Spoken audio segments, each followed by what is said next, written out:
High साथीहरू, कस्तो हुनुहुन्छ त? आशा छ सबै ठिकै हुनुहुन्छ होला।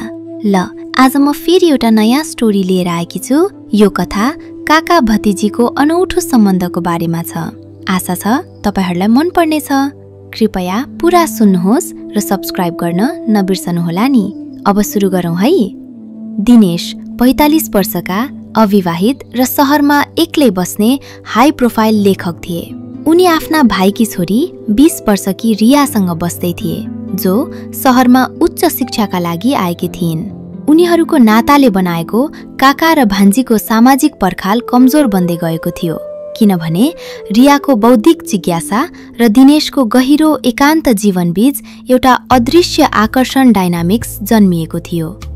रातको समय दिनेशको अध्ययन कक्ष, जहाँ किताब र ड्राफ्ट्स छरिएका छन्। रिया त्यहाँ आइपुग्छिन्, हातमा 2 कप कफी लिएर। उनीहरूको संवाद सधैँ कुनै न कुनै दार्शनिक विषयबाट सुरु हुन्छ, तर अन्ततः व्यक्तिगत भावनामा पुग्छ। रिया, काका, तपाईको राइटिङमा साहसको भाइब नै छैन। तपाई किन आफ्नो क्यारेक्टरलाई सधैँ यति इमोसनली फ्रिज गराउनुहुन्छ? दिनेश, बौद्धिक भाइब? प्रेम डरपोक हुँदैन भान्जी, प्रेम त सत्य हुन्छ, र यो सत्य हाम्रो सामाजिक ट्याबु भन्दा धेरै शक्तिशाली हुन्छ। तिमी यो कोठामा किन आएकी छौ मलाई यो रियलाइजेसन दिन? हाम्रो नाताको इम्पोर्टेन्स छ। रिया, म तपाईको सत्य जाँच गर्न आएकी हुँ काका। मलाई तपाईको किताबको इमेजमा लुकेको पुरुष होइन, यो कोठाको अध्यारोमा लुकेको रियल दिनेश चाहिएको छ। तपाईको यो इन्टेलेक्चुअल शिल्ड अब काम गर्दैन।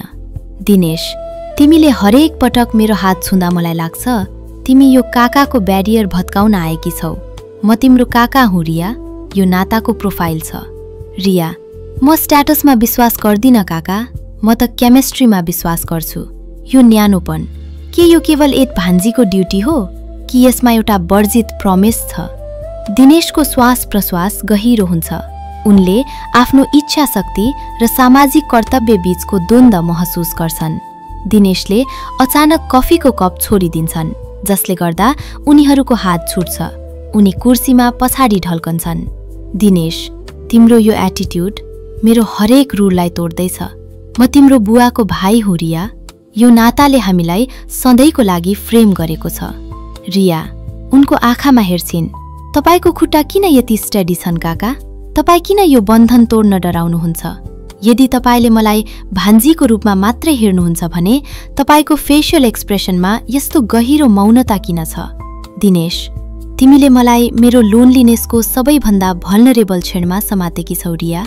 मलाई तिमीसँग एक्सप्लोर गर्न मन छ, तर मलाई तिम्रो बुवाको रेस्पेक्ट याद आउँछ। रिया उनको बोलीको न्यानोपनले दिनेशको कानलाई छोयो। तिम्रो लोनलिनेसको फिक्स म हुँ काका, तपाईको इच्छा म हुँ। मलाई काका भनेर नभन्नुहोस्, मलाई त्यो निकनेमले बोलाउनुहोस् जुन नामले तपाईको मुटुले मलाई बोलाउँछ। दिनेशले आफ्नो हात बिस्तारै अगाडि बढाउँछन् र रियाको हातको पाखुरालाई समात्छन्। उनको स्पर्शमा हतार होइन, तर वर्षौंको दबेको इच्छा छ। दिनेश, तिम्रो यो गेम धेरै रिस्की छ रिया। मलाई लाग्छ तिमी मेरो जीवनको सबैभन्दा सुन्दर र वर्जित आर्टवर्क हौ।